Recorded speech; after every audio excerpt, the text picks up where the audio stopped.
Today is a special day. Today, more than 350,000 people will be born and 150,000 will die.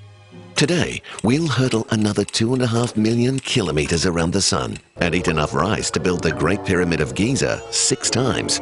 Today is special because of what God is doing in it.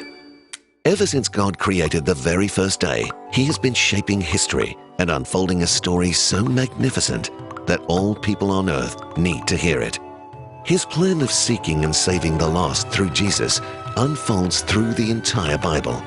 Each day, the Old Testament pointed to the greatest event of all, the day when God rescued people.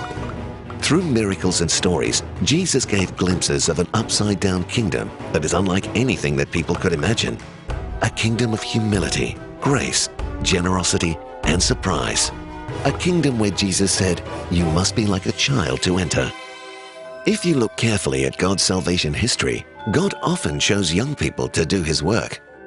Samuel, as a child, heard God's voice when no one else was listening. Naaman's servant girl remembered that God was still at work despite the circumstances. David, a humble shepherd boy, became a great leader. And a boy whose name we don't even know saw what God could do with his 5 loaves and 2 fish. Becoming a follower of Jesus so often begins as a child or teenager. When the disciples struggled to understand the kingdom, Jesus explained it with a child. Today, 50% of all humans are young. Today is an extraordinary day. But for many, today is also a sad day. Today, more children will go hungry than ever before. More will be abused as slaves, laborers, and soldiers. Today, children are easy targets for advertisers and corporations. Many will struggle to get an education. And today, it's estimated that 1/3 of all children in the world have never heard about Jesus. But today, we are seeing God at work shaping children and shaping the world through them. Today, children are coming to Jesus across the world and learning how to follow Him daily. In many places, children are arriving at church of their own accord, being prompted by God. 20 children in one country have Bibles because their 10-year-old friend believed it was the best gift he could give them. A former child soldier leads a new life because he met a pastor with a football. He now leads a church. Today, children are caring for others and their world. Street kids in one city prayed and marched together to advocate for justice. Government and businesses have responded.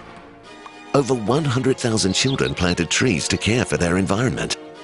Today, children are discovering Jesus as they learn skills for life. Children are being discipled as they are coached in sport, in media, technology, dressmaking, and even robotics. Today, agencies and churches are partnering together and sharing resources more than ever before.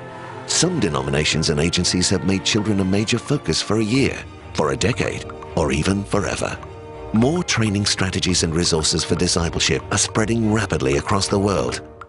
Each of these stories is a glimpse of real children and adults making a difference in shaping their world God's way. Children have always been a part of God's plan, but they haven't always been a big part of ours. Today, there are 2 billion children in the world. Children need to be a part of our plan today.